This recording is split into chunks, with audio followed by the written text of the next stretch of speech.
Welcome everyone again. Let me just give you two instructions very quickly. Our first virtual facilitation practice. So it started in March 2020 when everything was turned upside down. We start making these gatherings first to get people together and also share the pains and what was happening, what to do, oh my God, where do I click, and so on.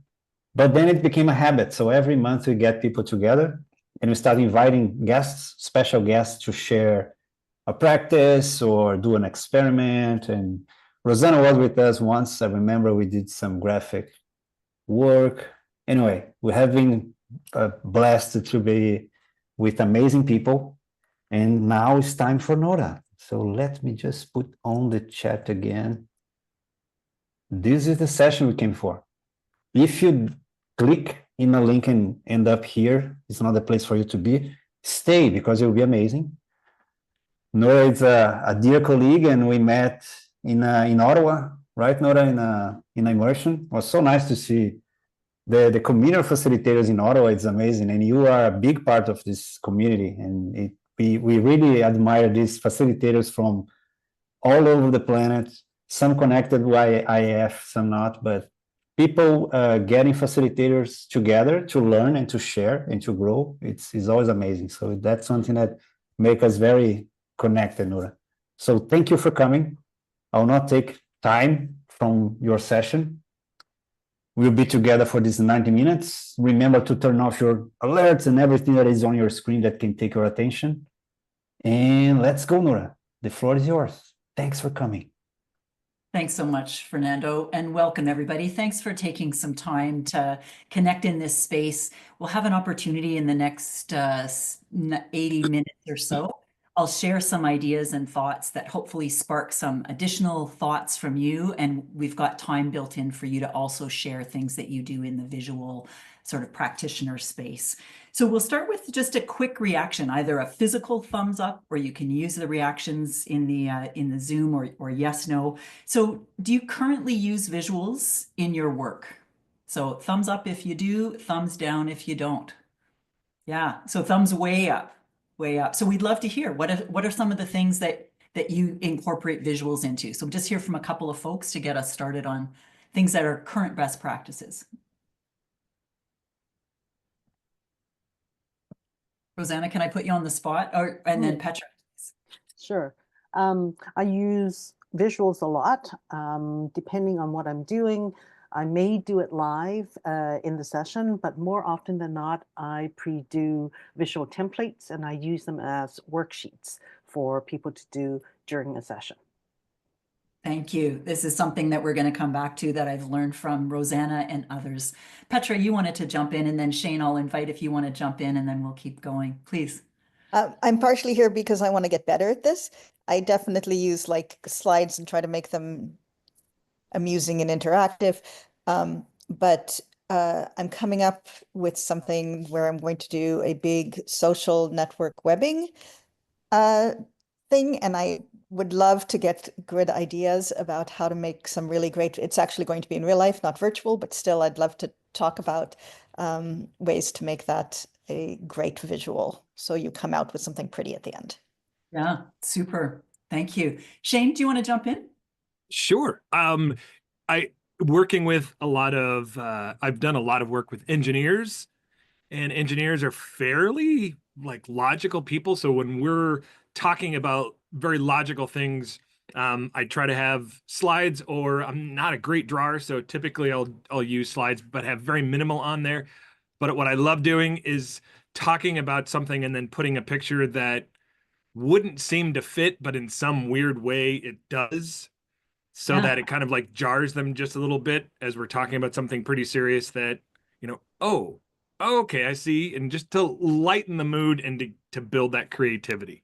Yeah, super. Thanks for those examples. And interesting to hear the diversity in those three short responses. So Rosanna uses digital to create graphics and then analog to give people a hard copy paper in the room to write. We heard Petra talking about it's going to be, she's used to digital, but now she's thinking of an analog space. And then Shane, you playing in that space as well with what are the digital things that can spark creativity. So we'll be talking about digital options and analog options. And in all cases, the things that we're showing you could be translated into the other way. So if I'm going to be showing you flip charts today, if you're mainly delivering online, then imagine what it could be. And we're happy to tell you how we would change a flip chart into a digital tool if we're exclusively online, or as is often the case, it's a hybrid meeting. So we have to have two sets of visuals as if we're running two meetings at the same time, what the in-room people are seeing and what online people are seeing. So quickly, let's just jump into our agenda for today.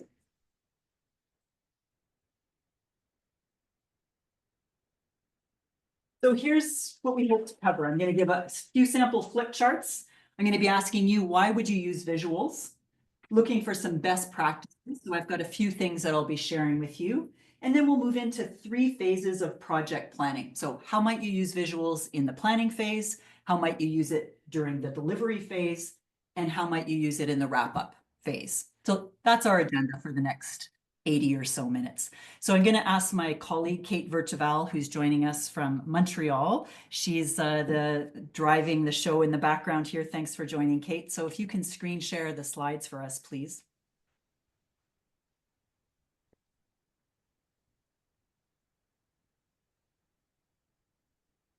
Great. And we'll go into presenter mode. And if you can click on the second slide for me. So this is the way that I would have shared information with a group probably 5 years or so ago. I'd have it on a flip chart. It would be all listed there until I was inspired by a huge community of graphic and visual practitioners. So Rosanna, we've already had a chance to meet her. I think I met Rosanna in a conference about 20 years ago, and she is an incredible artist. She was sketchnoting the keynote or the presentation. So she had her workbook and she just created these beautiful depictions with pictures and words, and I'd never seen it before. So I was just so mesmerized by how beautifully she captured it, how quickly and how purposeful her connections were. So Rosanna was one of the first people that I saw that I thought, oh, there's a bigger world than the way that I just put words on a flip chart or put words on a page to capture. So she was a source of inspiration for me. Another person in the last number of years, thank you, and there she is, a visual image saying thank you. Heather Martinez is an incredible practitioner in lettering. And I had no idea that lettering is a thing. Of course, we've heard of calligraphy. I enjoyed it a little bit years ago as a student, but Heather has made a living of lettering. And she talks about going on a 12-month tour where she went across the US and she was inspired by different lettering styles and started to teach lettering. I had the privilege of meeting her during the pandemic online and took some lettering courses, and she's a great human and a great artist, and a terrific teacher. So she's like the full package. And then I got to spend a week with Heather where we lettered every day on flip charts. And again, it just opened my world to like, who knew this was a thing? So absolute gift. Frank Wessler is one of a core team of a group called Vocablo. So these folks are out of Germany and they teach what they call iconography. So they teach how to draw simple graphics and link them to words. So it was great to learn from Frank. Within the last 5 years, I got to be in a room with him a couple of times, and he sort of helped me build a foundation of graphic or digital assets that I could use. So these 3 people, not only are they gifted and talented people, but for me, they gave me an on-ramp to a world that I didn't know existed. So it was fantastic getting to meet these people. As a result of this, and Kate, I'll ask you to stop screen sharing. So I don't do agendas like this anymore that just have a single color and way too many words and different font. I would never do that anymore because now I've seen what's possible. So now I would always have something fun and visual for a group to see when they walk in a room, but not my agenda. The agenda is kind of hidden so that it becomes a reveal. So this was a fun workshop that, again, I don't know if you can see the shout out, but I did a workshop with how do you write like a cartoon animator or a comic book animator. So Heather walked us through a 40-minute just doing a fun graphic like that. It was hosted by the Visual Jam. So that was a shout out to Heather as well. So now, this is how I would tell the story of an agenda. So I'm going to do a rerun on how I started. Welcome, everybody. Great to be here. We've got three main chunks of our conversation today. We're going to start by talking about how could we incorporate visuals into a planning phase. So this is right from the proposal to the designing a session and then planning with a client. We'll then move on to delivery. I've got a number of things that I'm going to tell you here, but whether you're in a room or online, what are some of the simple tools that you can incorporate into your practice to engage more folks? And the last piece, we won't spend a lot of time on this one, but is the wrap up. So report writing, for example, or debriefing with the client. So how might you incorporate visuals into each of these three phases of planning? So we'll take a time. I've got a number of slides that I'm going to be sharing with you. I'll also be sharing some analog tools. And in all cases, you'll be able to take what I'm showing you and hopefully adapt it to a setting that makes sense for you. Okay, that is now how I've learned how to do a presentation. So you saw a number of like pretty simple things. These are very simple graphics. I had them prepared in advance, so I didn't have to draw with the group. And then I was able to draw, add a bit of color to a very simple template. So this took, 10 minutes to prep, but I'm hoping it felt different than what you saw at first, which was like the crazy mess of black scribbles. So now my question to you is, how did it feel to you when you saw me present this second agenda? So what feelings did it bring up for you? So Kate's going to share a link in the chat and is also going to share a link to, so this is a Mentimeter poll, and this is a word cloud that we'll be creating together. So in a word, how did you feel when you saw the second agenda kind of being built as we talked about it? So if you've got a phone, you can scan that QR code, or you can click the link in the chat. So we'll just see what people's thoughts are.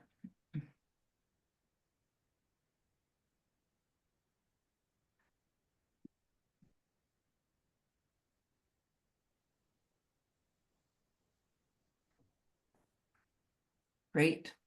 So you're seeing fun, different, intrigued, cleaner, and lively, gimmicky, easy. Talked about the why, happy, smiley, dynamic. So a number of pieces that hopefully felt quite different from the first time you saw the agenda to the second, more interactive, visually inviting way. Great. Thanks for sharing that, Kate. So now we'll turn to you.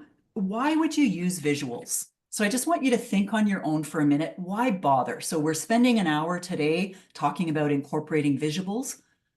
Why is it worth an hour of your time or 90 minutes of your time to talk about this? What's the advantage of using visuals? So the way that I'm going to invite you to provide your feedback, we're going to use a waterfall in the chat. So if you can go into the chat, so open the chat using the bottom bar, the chat looks like a little speech bubble. Type in your response, but don't hit enter yet. Just type in kind of a few words or a sentence as to why you use visuals, and don't hit send yet. On my cue, I'll invite you to hit enter, and then we'll see all the ideas. So just a couple of words or a sentence on why use visuals. What's the advantage?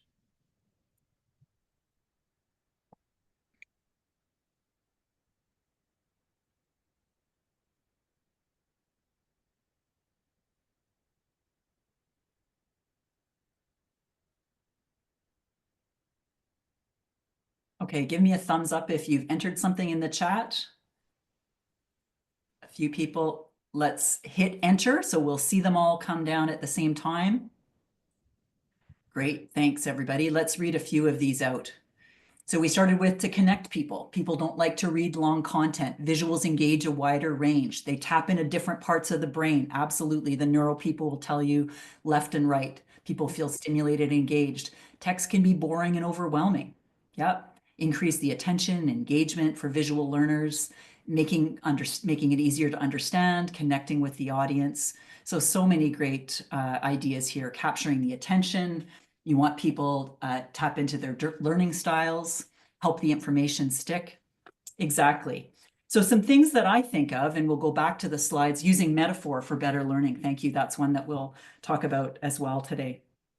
So in terms of what the research tells us, and you've already picked up on a number of these, the research tells us that it does improve understanding. So visuals can help break down a very complex thing, and Shane talked about this in the beginning, and make it relatable or help people see a journey. It increases retention. People talked about that as well. So sometimes I think about the outcome, and Petra mentioned this at the beginning, the outcome of a conversation can be a visual that the group has created together. So I think of that visual that's either co-created, or you might hire a skilled artist like Rosanna to graphic record. That output becomes an artifact from the discussion. So you have this beautiful summary, whether it's a small sketch note, so they're done digitally or done in big mural size. You have the visual summary of what was discussed. I've found that those artifacts, whether you take a screenshot and put it in a report, or it stays in a boardroom, or it stays on the wall somewhere, those outlive the 12-page report that's from the exact same meeting. So it's the retention and the use of these artifacts and ideas. And then the last thing, and a number of people mentioned this, it's increasing engagement. So capturing the attention and sustaining interest, reducing cognitive overload. So a number of ways that visuals can benefit people. So I'm going to share 3 best practices, or things that I would recommend, and I'm sure the group would have a number of others. One thing that I keep in mind is keeping visuals simple. So as you saw on the flip chart that I did, just crisp, simple, less words, simple, easy graphics to digest. Something that I like to do when people walk into the room is not overload what's happening in the room. So I don't have all my flip charts up on the walls, for example. Sometimes we need to, because there might be a lot of things that we're trying to get through, but I'm trying to be very intentional so it doesn't feel like it's information overload. So I like using, for example, simple name tags. So we might create these, sort of different than what people would create on their own. So a simple, graphically developed name tag. So people grab their name tag and they have a seat, and it feels like this is going to be a different session. So here's name cards, for example, that would go into a name card holder. So instead of people doing their own name tags, I like to letter them in advance. So there's kind of a crisp and kind of fun sleekness. The second thing I like to keep in mind is purposeful. So the content or the visuals need to drive the content. I don't want to have graphics just to add pictures. They need to drive the purpose of the meeting or the outcomes that we're intending. I'll give you an example, and I'm going to use an example of maybe an intro exercise that you could do. I tend not to do an icebreaker that would be not supporting the content. So I wouldn't typically ask something like, tell us your favorite food, or, something along that line. Instead, I might ask a purposeful question. Tell us one win from your organization's work last year. So if we're talking about co-creating, and often I get to be in a room with multiple stakeholders, tell us one thing that your organization achieved last year. So it's purposeful, it allows them to talk about something that went well, and it allows us to create this core energy of the things that we did. I also might ask them to put it on a shape, in this case, a hexagon. So imagine if we've got a room full of people participating, and they're all putting their ideas on these hexagons of the things that they've done in the last year together. So it creates this, again, a kind of a digital or a visual image, and it tells this terrific story. We might put that over top of the lunch buffet or where the food is. So maybe you didn't get to talk to everybody, but they wrote their name on here, they wrote their organization and something that they were proud of from last year. So purposeful, has a beautiful visual backdrop, and takes very little time to do. The last thing I like to keep in mind, whether these visuals are the digital visuals that we are creating online tools or in person, is accessibility. There's lots of ways that that I think about accessibility. So digital and analog is the first way. Are people in the room or are they online? If they're digital, are people going to be able to get onto the platform that we're using? Is it a complicated thing? Do I just want people to put ideas in the chat and we'll scribe for them so that I'm not teaching them how to create Post-it notes or whatever we're trying to do? So I'm thinking about what's the accessibility, kind of the digital literacy of the group. Do people physically have the bandwidth? Sometimes we're up working with northern communities and people don't have bandwidth to be on multiple platforms or even on video. So I'm careful and thoughtful about what kind of tools do we use based on accessibility. Another thing we think is, what's accessible to people's, how they're showing up in a room. So I'm careful about the height of things, for example. If everybody in the room is ambulatory, I might have things a little bit higher so that people can reach a higher space on the wall.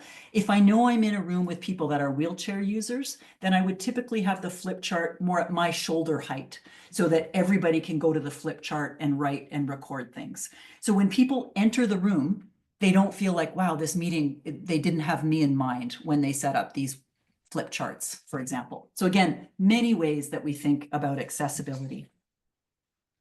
Okay, let's move on now. And I want to talk about the first part of planning a meeting or planning a session and how we might use visuals. So there's three things that I'm going to talk about here.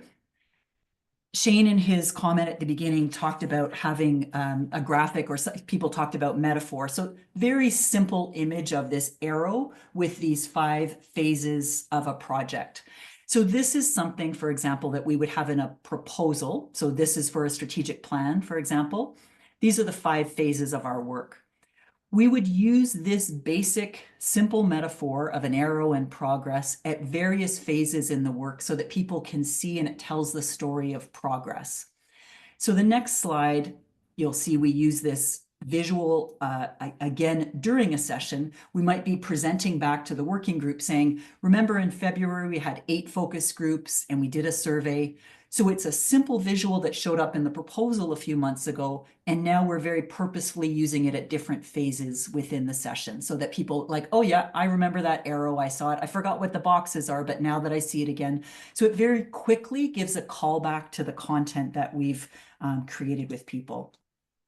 Another example, and this is a screen grab from one of our platforms that we like to use. This is a mural, so it's a digital whiteboard, and we'll show you some more later in the session. But so this is a screenshot of 10 questions that we ask clients when we're doing a scoping meeting.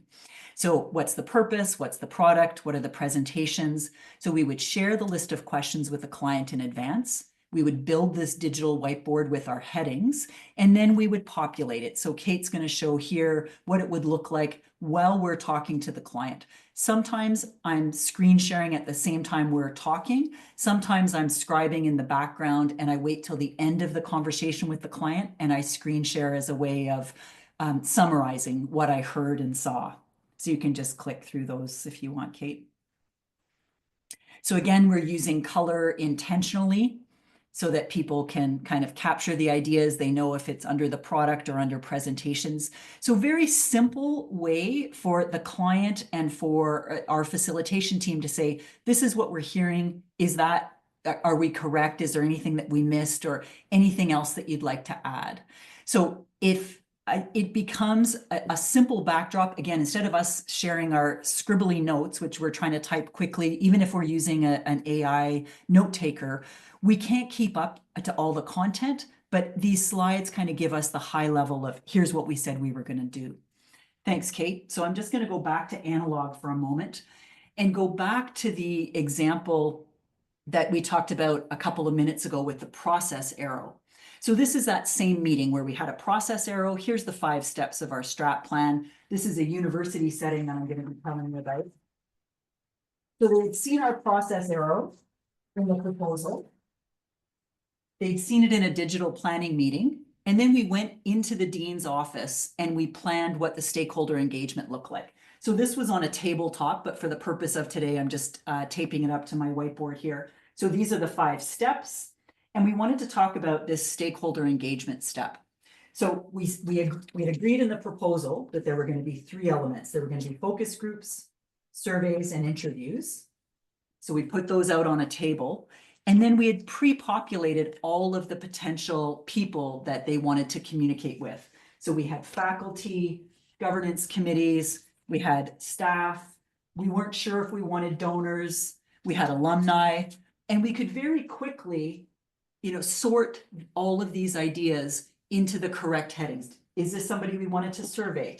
Or do we want to put these in the focus group? Or do we want staff to go with faculty? So just having these manipulables, and I'll be talking more about this shortly, we could see who we wanted to engage and what modality we wanted to use.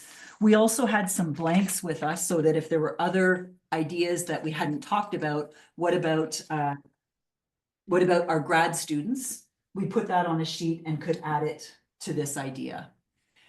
Within it was like, to me, kind of amazing, because we walked into this meeting thinking we are never going to get through all this planning. There were 10 different stakeholder groups. How are we going to sort? Within an hour, we had covered the whole process. We had built out how we're going to collect inputs, timelines for each of these.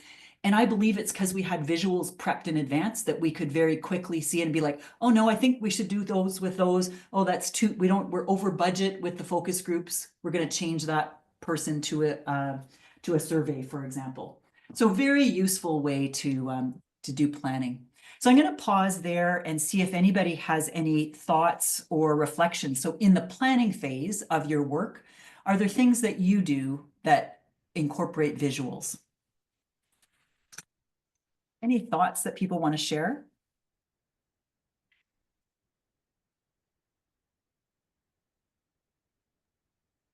I can share something. Please.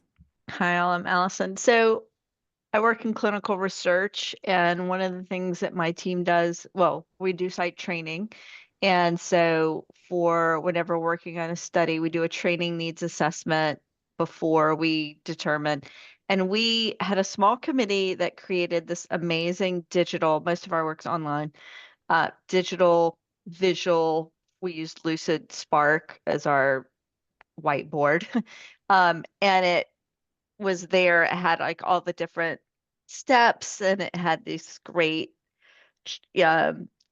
matrix and fabulous things. And we used it with, the idea was to use it with clients so that they could see what, they didn't have to go in and use the sticky notes, but they could see what as they talked and we asked questions, we would go in and move things around.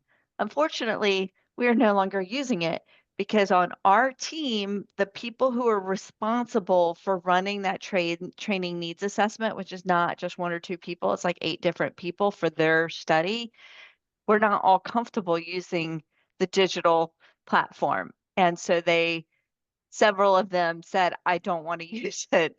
I'm not comfortable with this Lucid Spark thing. I would just want to go back to Word. And it was a real shame because I couldn't figure out they have so much on their plate. They didn't want to learn another thing. So I don't know if you have any thoughts on how to address resistance to, it doesn't have to be now or some point in our conversation today, but I would love to hear some ideas around addressing resistance to using visuals. Yeah, it's a great example. And I was literally in a session last week. We were in a big meeting room, and we wanted to use a very easy to onboard digital tool. Storms is the platform. It's, and it's fantastic. We were going to try to group. It has AI built into it, so it groups your Post-it notes, is very simply stated. And for Canadians, it does it in English and French. So you can write in either language and it makes sense of both languages and it groups them together. So it's brilliant if you're working in 2 languages. Somebody said to me, they were in the front row, so they were, nice and close, and we had plans to help people. They just were like, oh my goodness, I've just downloaded the conference app. Like, that is enough tech onboarding for me today. And we literally okay, now what do we do? Because people are saying, I'm not using your tech. So we had a couple of plan Bs. In this case, at the table, we only needed 1 person to do it. And we had an analog, plan B that they could just write down and we were going to transcribe it. But that speaks to the point around accessibility. So I think of, depending on what time of year or what's happening in the broader ecosystem, sometimes it's just too much, like too many Post-it notes. And I'm using my own examples, not talking about yours specifically, but kind of being able to take a pulse check and just saying, okay, maybe this digital tool isn't the one that's going to work for this phase of the project, but maybe imagining a time where we could get back to it. Rosanna, do you want to talk to your comment in the chat too? Yeah, I was going to say that usually is intimidating when people learn about a new platform like Miro or Miro, or they don't know how to draw. So it's usually fear-based in terms of resistance. There are lots of simpler platforms that could be used, such as Procreate, such as Allo.io, or Padlet, which is really easy to use. And you can walk through somebody to learn how to create sticky notes and whatnot, like Storms. And it's quite simple to use and it's not as intimidating. I mean, worst case scenario, you invite somebody like Kate who can help type up stuff for them as you go along so that you can focus on facilitating. Yeah, exactly. Anyone else? Will take one more thought or comment of how do you use visuals in this planning phase? Any other thoughts?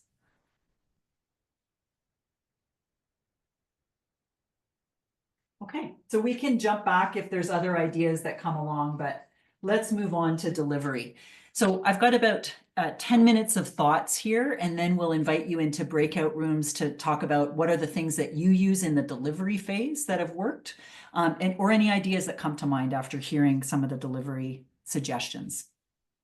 So we'll start with use of colors and shapes. So one thing that we often do is, and I'm using the example of in-room, but we would do this digitally as well, is we get people to work, and I'll just use an example, in a triad, and they've got 3 questions to answer, let's say. So they would be given 3 colors of cards. At the end of the conversation, each person would write, ideas on the cards, and then I would invite all of the people with the yellow card to migrate to the yellow station, all of the greens and all of the purples. So I've had a chance for 3 people to have a conversation about 3 things, and then the triad disbands somewhere else in the room. So now what it looks like, I'll just set up my project statement. So now I've got all of the purple cards. They're coming over to this station. So we've got people from different triads who had a different conversation, and they've got their ideas on these purple cards. So they might put their ideas up here. This is what we talked about, and have a conversation. And I'm going to say that the question that this group answered was, what's the purpose of the project? What's our why? So they talk about all their individual ideas, and at the end of the conversation, they would create kind of their output. So using a shape, a rectangle in this case, and a color, it indicates this is our final answer. This rectangle in purple is purple's final answer. So as people are walking around the room, maybe some people didn't put their cards up, maybe they tape them on the wall, and maybe they put some scribble notes here instead of, which is totally fine. So here's what we said as a group. But now the group knows this is our final answer. This is kind of our rough draft and our thinking, but now this is our final answer. So very simple for somebody that's walking around the room at the end to realize, okay, that's the final output. We might do the same kind of thing. Go back to that original triad. We give them a new set of cards, and you'd keep your color, maybe. And then the next set of questions is how. So again, they come back with their ideas. Here's the raw data. And the how is maybe on a different shape. So in this case, the how is in a circle. Super simple, but regardless of what the group writes or scribbles over here, we as the note takers know this is the final answer and this is the final answer. So it visually tells an easy story for us to digest. We know where the final input is. Sometimes we invite people to put Post-it notes or comments before we get to the final. So there could be different phases, but again, a very simple process to make sense of all the raw data and all the scribbles. Here's what's going in our final report or our report out. So that's one way that we use colors and shapes.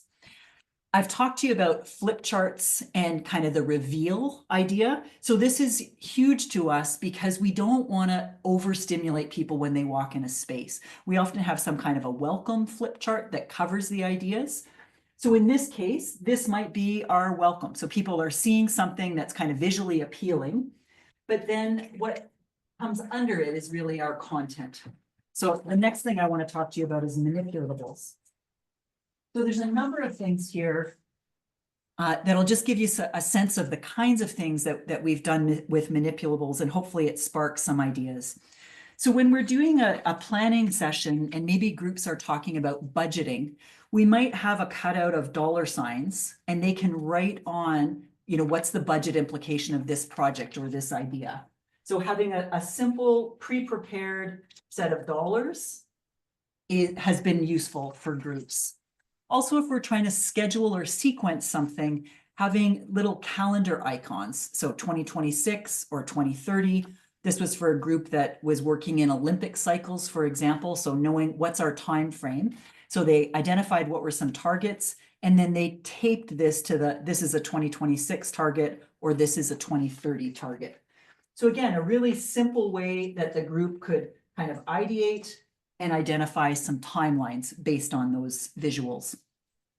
Also, we have these are pre-cut out and there's a number of different colors, but sometimes we get people to put their names on here and it's like, who's going to do this work? So this becomes part of an action planning. So again, really simple icon. Sometimes we've used colors, the IT department is green and the HR department is red and yellow is the project team. So we can see very quickly in the room, okay, I can see where all the IT is. I can see where the Marcoms fits in, example. Again, if we're using colors and shapes purposefully.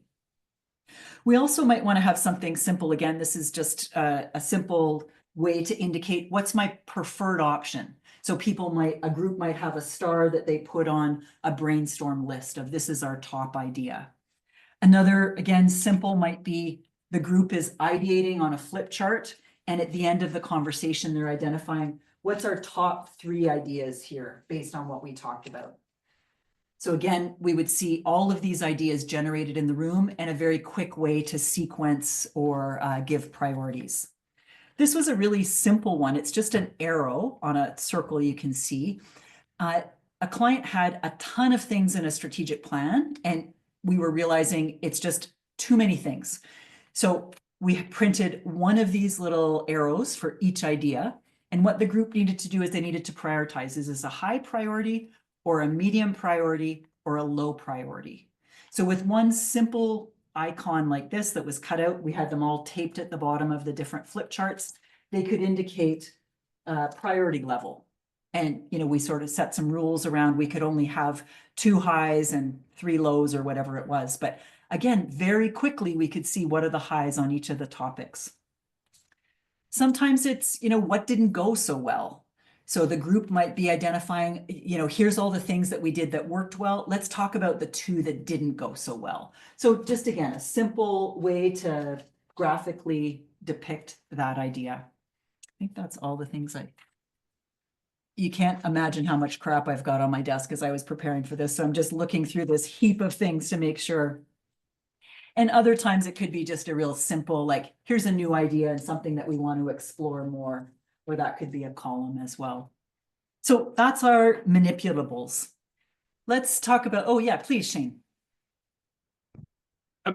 So do you just have like this library of all these cutouts that you have in a case that you haul around and bring, or like, so you're trying to reuse these? And what, because I'm looking at this and then you just mentioned all the crap you have all over your desk. Like, wow, damn, that's a lot of stuff going on. And to have to reproduce that every time would be, or to know, oh man, I wish I had that gold star. Like, shoot, if only I would have brought my gold star or those little arrows or whatever. Yeah, we spend a disproportionate amount of our time on prep, whether it's prepping our visuals or and we travel a ton for our work. We're always carry-on. So we take as little as possible with us. My markers are a non-negotiable, so those always take up more room than my markers and my workout clothes. They always make it in the bag, but I used to, like, you know, in the olden days when we would take 2 suitcases and check bags, I would have my trunk of here's all the things that I may use and bring it out. But now it's very purposeful. Sometimes I've created, and you know, we just like cut them as you're binge watching some Netflix show on the couch. And then, you know, there's your visual. Some of these things you can buy cut out, like these were circles that were already cut out. So we try to make it as easy as and scalable as possible. We invested in a paper cutter to, you know, do those kind of things. We make sure we're using recycled paper, etc. But some of the shapes are already done. But yeah, we spend a lot of time thinking about, like, it seems so obvious now that I'm telling you, we had too many priorities. Well, of course, we're going to need some visual. It took me like a couple of meetings till I realized, oh, like, why don't we just use an arrow, high, medium, low? Super simple. So I didn't have to create 3 different, like I was thinking H, M, L, but this was an easier. So these are really simple, but it didn't always like occur to me in the first few minutes of a conversation. So sometimes you had to work through the design questions before. And Lucinda's asking, how do you make them stick? Some of these have adhesive on them, but they're all taped for today. Yeah. Okay, couple more things I'll show you just, and then we'll be sending you into breakouts to hear some other ideas about what do you use in sessions, or, you know, what ideas come to mind. Rosanna talked about this, and it's something that I've learned from her and from others, this notion of templates. So we'll go back to the slide. So I'll just ask Kate to screen share our deck here. And this is another shout out to Abby Wilkie-Mackey, who's out of Arizona. And I met Abby at the International Forum of Virtual Practitioners conference last summer in New Jersey. So Abby's brilliant. You can follow her work on Mindflower Studio. She talked about tips for creating templates. And typically she was talking about participant templates, but I've riffed on other things. So based on what Abby taught me, we then have created a number of kind of worksheets that we invite clients to use. So the next example is a session that we did just a couple of days ago. This is on a university campus here in Canada. So their colors are purple and yellow. So we can't really see, there's a lot of purple, but it is purple. This was a 30-person team. So everybody filled out this template at the beginning. You know, we did a kickoff welcome. So I don't know if you can read it. What drains my energy? What gives me energy? What's your favorite snack? How can you contribute to our community? And what's your superpower? So again, purposeful, because this is a team that some were newcomers, some work on different campuses, some people work in different departments, didn't know each other. So it was a fun way for the group to connect and learn things about each other. So it took us, you know, couple minutes for them to do it. We chatted with a couple folks, and then we taped it up over the food station so people could read, and it became this conversation piece. So we call this our intro template, and we can quickly customize it to the group.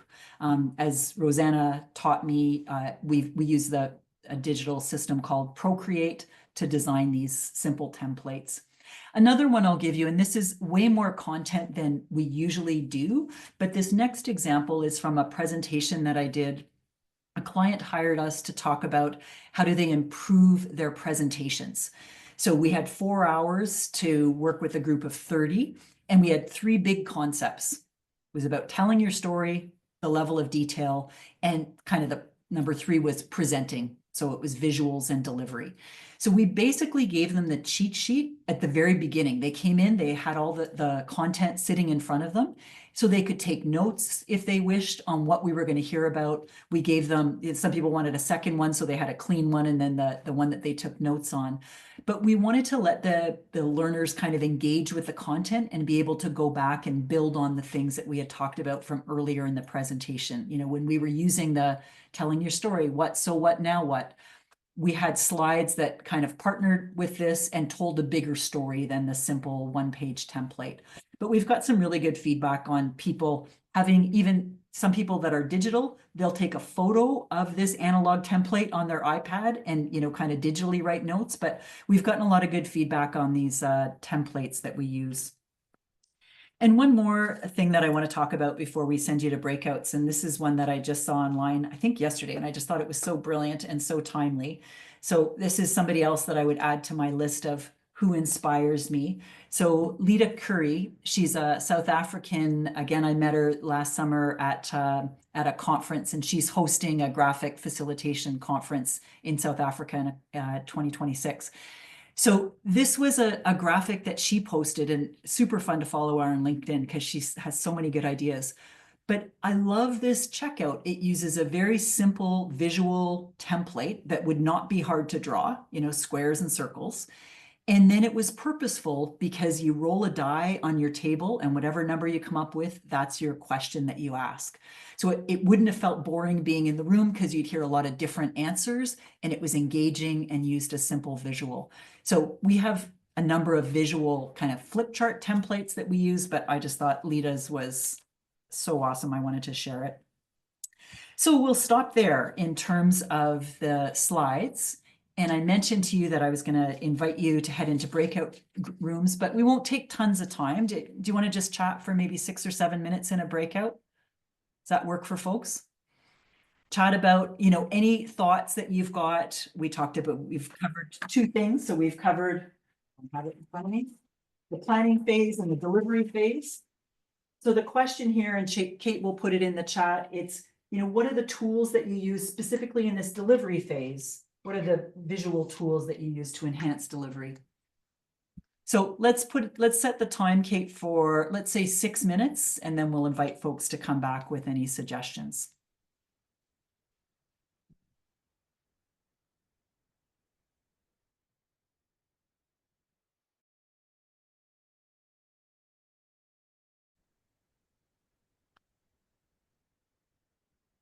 We made it back.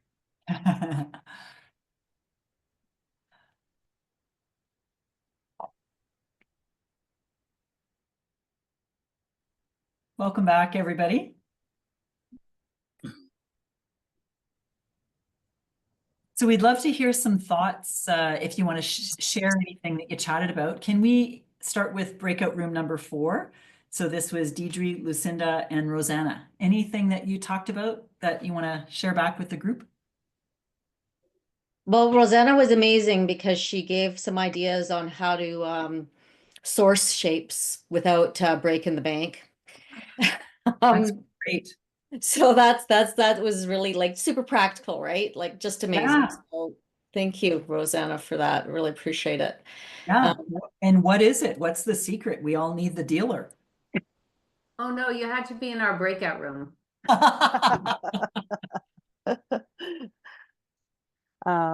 you want to share, Lucinda or Deidre? No, you go or Deidre. Okay. Yeah, I've chatted already. Thanks. Go ahead, Rosanna. You're the star here. I'm not the star. I just want to find different ways of not breaking the bank. Like you said, you can buy some of the shaped sticky notes from Neuland or other places, but they're quite pricey. And so one way, when I was doing a lot of in-person workshops, I actually found a printer that actually does die cut molds. So I would go to them and say, I want a 4-inch circle, a 2-inch circle, whatever, and they would actually make the mold for me. And so every time I would bring my own cardstock in different colors that I buy in Staples or something, and I would say, can you print 500 of the 4-inch circles for me? And they would also maximize by printing, let's say, 3 4-inch circle on one piece of paper, right? So I could maximize the piece of paper as well. So you do pay upfront for making the die cut mold and for setup and whatnot, but you save it on the long run. So if you do a lot of in-person kind of workshop and you want to have the different shapes and you didn't want to pay an arm and a leg for it, that's one way of doing it. And the other thing I talked about was a sticky wall. Instead of using tape or finding post-it quality glue, you can use a sticky wall as well.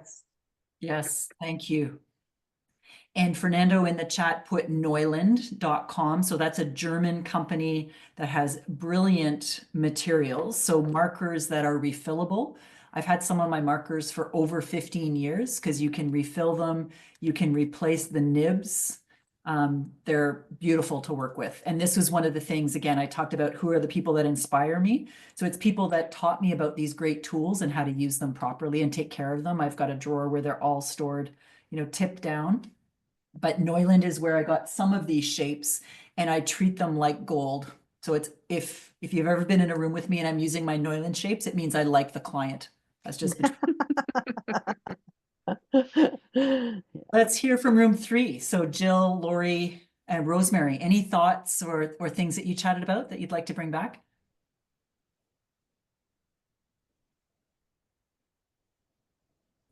Actually, I'll share a problem that I've been having more and more recently. And that is when depending on the venue that I'm using, hotels, etc., conference rooms, they don't let you stick things on the wall. And it's getting more and more difficult.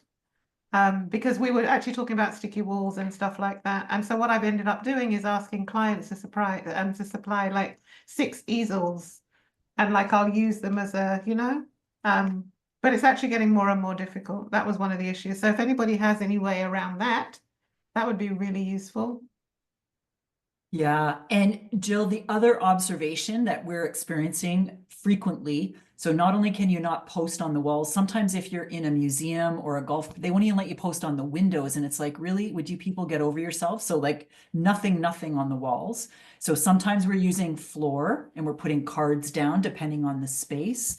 The other observation that we've had in the last kind of 8 months is hotels are switching from what used to be a projector and a big screen to these tiny little TV screens. So that like tiny, fine for a living room, but a room that has 80 people, it's like only 72 inches or whatever it is. You can't see any of the slides. So if you're relying on a digital tool, like we thought we were being so clever, oh, we can't post on the walls, we'll do it all digitally. And then no one can see because the screen's so tiny. You could get more screens, but they were like, $1,000 each or something, just completely inaccessible. So those are 2 challenges that we're, sort of problem solving with clients.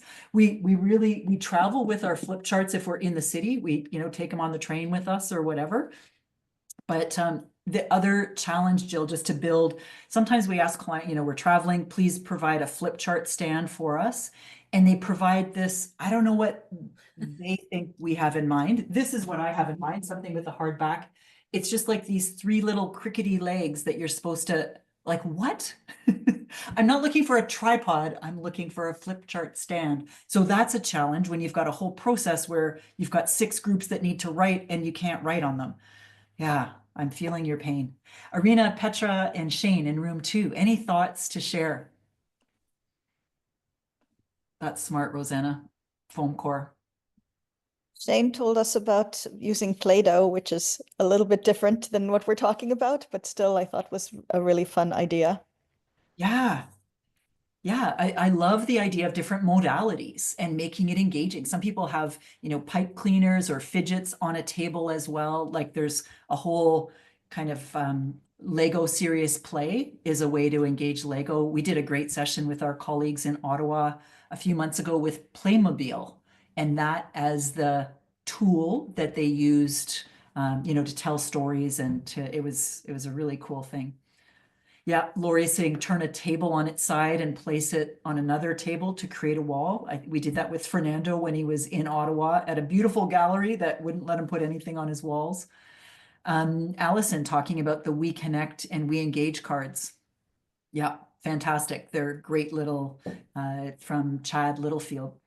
Definitely worth a look. Let's go to room 1. Allison, Amy, Yana, Shannon, and Emile. Anything that you want to add to the conversation?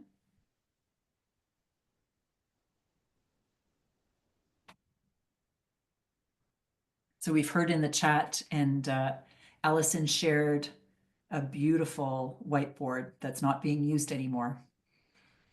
But just to give ideas about, yeah. Thanks for sharing that. Anything else? The one thing I shared, if nobody's gonna share it, is when you're in a couple of us work in settings where it's hard to use a lot of these visuals. So I shared an example, and I think I could put it in the chat, but we created a little booklet for the participants.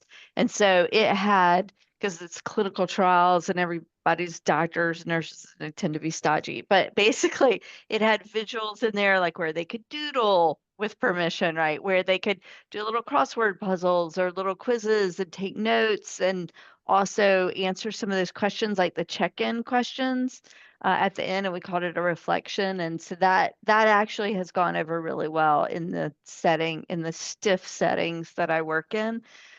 Sponsors, these pharma companies are willing to do that. So that's an idea. I'll see if I can put it in the chat. Yeah, thank you. And I love the notion of like workbooks, as Rosanna's saying in the chat, or templates or things. And it's sharing, these are the 3 questions we're going to be answering later. So it gives people a chance to just prep for what's coming and, show up as their best selves. Not everybody likes to be, here's the questions and here's a microphone to give a report back. So being able to prime the pump by sharing things in advance like that, that's a great idea. Just a few more things to share with you, and it's kind of in the spirit of Play-Doh and sort of what are the manipulables that might be things that a group would use. Again, simple, easy to carry. So playing cards. So sometimes we use these. We have maybe a set of 5 on a desk, and we invite people to get in groups according to, find all the queens. You're all in a group together, or 4 cards in a row. So we spend a lot of time making sure that whatever sequences that we have that exist within the cards that we have, but simple way to mix people up, and it's fun and it feels a little bit different. Another thing that we've used is Monopoly money. So you can, get this in a game in your games cupboard. So sometimes instead of sticky note, or instead of Post-it note or sticky dots, we say to people, okay, you've got $2,000 of Monopoly money, and spend it on the priorities that are most important to you. So literally people go and they put money in front of each priority as a way of voting. So simple, fun way to do it, and allows people to identify priorities. Another thing that we've done is sometimes we're in, so I work in our Canadian capital, and often we're working with associations that they have provincial territorial counterparts. So there's people from across the country, and everybody might have a vote on something. So not at an AGM style, more, a kind of conversation. So we might say, okay, we're going to go through a number of questions. We want to see a yes, no. This could be done using digital polling as well, but sometimes in the room, if it's safe, and we need to know who's saying yes and who's saying no, we'll have voting paddles on the table. So every, in our case, province or territory has yes, no voting paddles, and we can see, oh, people aren't happy with this. We want to, stop and talk about this some more. Or if we've got mostly greens and 1 red, what would it take for you to change to green? Or we've decided at the beginning, we've got 13 geographies in our province. We need 10 of the territories and provinces to agree. So as long as we've got 10. So it just kind of gives us, again, quick visual. Allison saying we used an X and a check mark, so similar. And we also have a speech bubble that's similar. So they would have a 3 set, a yes, no paddle and a speech bubble. Like, I want to talk about this one before I vote. So again, simple. And sometimes when we're around those big provincial territorial tables, 13 jurisdictions, but they might have 4 reps from each of them. So we just have these giant tables, and it very easily allows us to see, okay, PEI wants to talk about this some more, or BC wants to talk about this some more. So quick, easy to kind of visually and to engage people. Also, I'm sure you're familiar with the stop, start, continue exercise. So we might use these as our flip chart headings. What are the practices we need to continue going forward? So again, just using colors in a simple way that makes it visually appealing. So those were a few other things that I wanted to quickly share about manipulatables. Very last thing before we wrap is the final phase. We've talked about planning. We've talked about a number of delivery, and you've built a number of your suggestions as well. So now moving to our wrap up part of the conversation. There's only a couple things that I want to share with how we use digitals to wrap up. So the wrap up could be a reporting phase, or could be debriefing with the client. So Kate, I'll just ask that you screen share our mural. So Kate has created this mural for us. So at the beginning, I asked you, what is it, why bother using visuals? So Kate transcribed all of the ideas that you had put in the chat onto these Post-it notes. And then she grouped them. So this is called an affinity diagram. It's a common process that facilitators use. So we have a bunch of shapes here and we just sort them according to like ideas and create these columns. And then we get titles. So there's a title here around engagement, retention, based on learning styles, simplifying, and impact. So these were the ideas that you provided us at the beginning of the meeting. If we were doing a report from the meeting, we might use this as a way to summarize or share back. We might have a photo of this. Sometimes we build these affinity diagrams with a group. Most commonly, that's what we do, whether, again, online or in the room. You can also imagine if we, let's say that this was a focus group, and let's say that we have 7 focus groups. So here's the input from today's session. Tomorrow we'll have a similar affinity diagram, and the next day and the next day. So now we've got 7 or 8 different digital outputs, and we can very quickly see themes between the different stakeholder groups. So with reporting, this helps us quickly identify themes. And of course, we use AI in our reporting as well, but we love the visuals. And one very last thing, Kate, if you could just scroll down. So looking at a debrief meeting, if we're debriefing a project with a client, we might ask 3 simple questions. What went well? What are your suggestions for improvement? And what are some of the next steps? So again, you can see that we would populate those with the client so that we're capturing that closing comments. So we'll get you to turn the mural off, Kate, and if you can just go back to the deck one last time. Any thoughts on how you would use visuals during that last step, during the wrap-up portion of a project or a contract?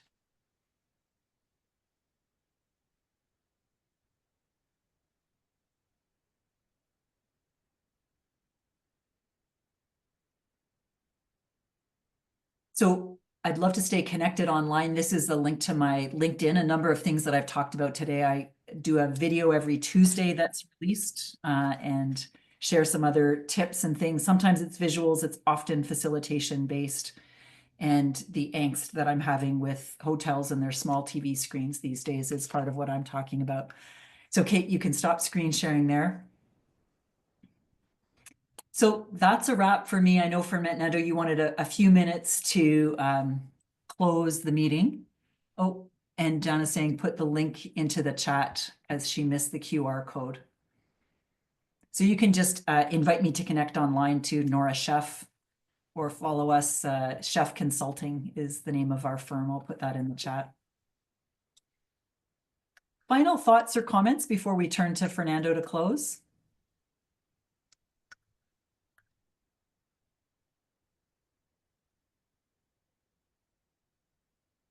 I just want to say thank you so much, Nora. I learned so much. And yeah, ditto. yeah, and just some kind of pulls a bunch of things together on just this really simple 3-phase thing. So I really appreciate it. Thank you so much. Great to see you, Lucinda.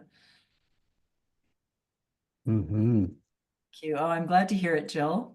Glad that it's useful and able to be adapted into a setting where it's appropriate. Thank you. Yeah, it's nice.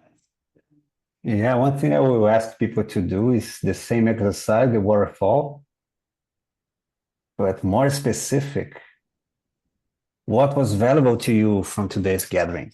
So write it, but don't hit the enter. Let's create some tension. And valuable, it means that it will be practical, that you'll be probably applying tomorrow or this week, soon.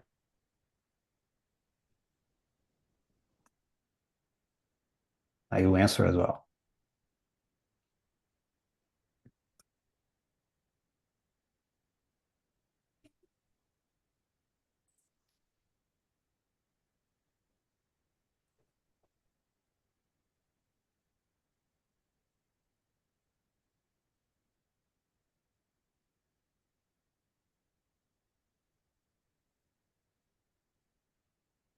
And if you're done, just show your fingers on the screen.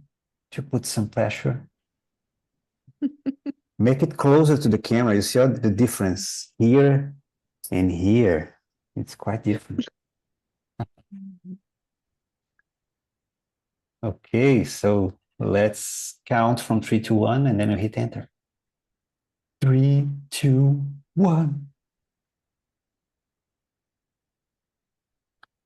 And Nora, please have a look and see what came up to you. It's the feedback from the feedback. Yes. Yeah, no, great to hear. Yeah, so I'm glad to hear Rosemary's talking about being able to use some of these visuals, so that's terrific. The aesthetics. So yeah, some of the things we talked about, why bother? People are saying, you know, the aesthetics, it was useful, helping with our clients, functional and practical. The simplicity, absolutely the simplicity. And what I think is, you know, you can use these simple things that just elevate disproportionately. So it feels exponential when you're using some of these simple things that feel new and novel to people. So you'll get, like, I feel a lot of credit and traction by incorporating these simple visuals that just don't feel like I'm in another meeting again.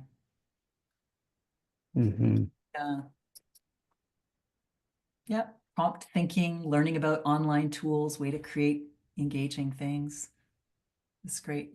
Many pages of notes and ideas. Send them to Rosanna. She'll create a beautiful sketch note for you, Lucinda.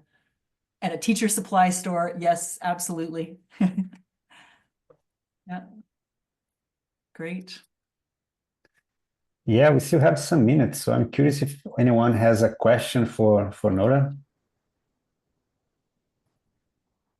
I have a question. I'm curious just on do you find after 25 years, Nora, do you find that your engagement when you have these tools has improved over the years, or how has it changed? Yeah, and as I lean more and more in, and Lucinda, I feel like we've been in rooms, you know, 15 years ago together where it was like those were my ugly flip chart days. And I have people now that come into meetings and literally they're licking their thumb and they're going, is that hand drawn or is that printed at like a printer company? So the amount of conversation that it sparks and interest, and the amount of people that tell me at the end of the session, like, that was fantastic. Like, I loved your flip charts, and you know, where like I just feel like I'm getting way more credit than I deserve for the simplicity of what I'm trying to do. I had Lucinda and I both work in sport, and I worked with somebody who was a professional basketball player, 6'10", very large, fantastic human. He loved my lettering and he spent the entire workshop, and it was just so cute to me. It's like, you are this big, huge, giant human who's played professional basketball around the globe, and you want to know, where do I get my markers and how do I make my A's like this? I loved it. It was great. But his attention to detail, you know, it was just, yeah, so cool. I have Nice. a really detailed question. I'm picturing all the Post-it notes I've gotten that don't stick, that fall off, and all the things that would glom together and be impossible to separate. So how do you've got 70 people, you've got a ton of these things. How do you really do it so that it's not a big mess? Yeah, so it's a lot of pre-planning, and it sounds like, so I'm just going to take you deep into my planning space. So we do the math. How many ideas do we want to generate? So if we're in a room of 70, maybe we're saying, okay, let's get into groups of 5, and you've only got 2 ideas as a group of 5. You don't get 1 per person, for example. If I'm using Post-it notes, and I don't always, but you can get super sticky Post-it notes so they adhere to the wall. Although we've definitely worked in rooms where we have permission, but it doesn't stick because they have like carpet on their walls or whatever. So I don't assume always that I can use Post-it notes. But we try to get, if there's just going to be visual overload and it's too much, we try to get a group to synthesize before it goes up into the visual. So just to try to make it easier to digest. Not that we want to not hear voices, but we try to be intentional with how are we going to ideate and how are we going to make it manageable for the group to see patterns. Reverse engineering. Yeah, exactly. So we have Deidre and then Laurie. Go on, Deidre. Yes, hi, thank you. This was amazing. Quick question and curiosity. Have you ever used anything to inspire more courage in speaking up? That's a visual. So I learned this from another facilitator, and it's brilliant and wonderful. It's a giraffe, like a little giraffe emoji. But I don't have anything in person, and just curious if there's anything that you've used that's as playful and clever.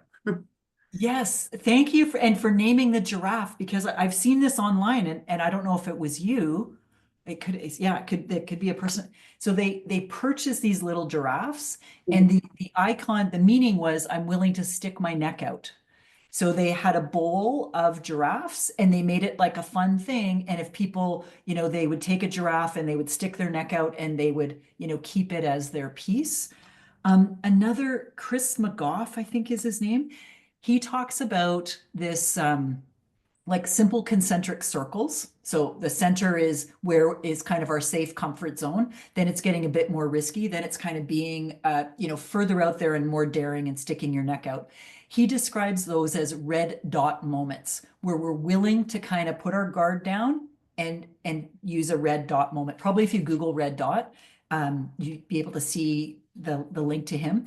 So again, Heather Martinez, one of the people that inspires me, she was doing a workshop. She explained that visual of, we could stay safe in our conversation, or we can move deeper out, or we can move into this very bold space of red dot moments.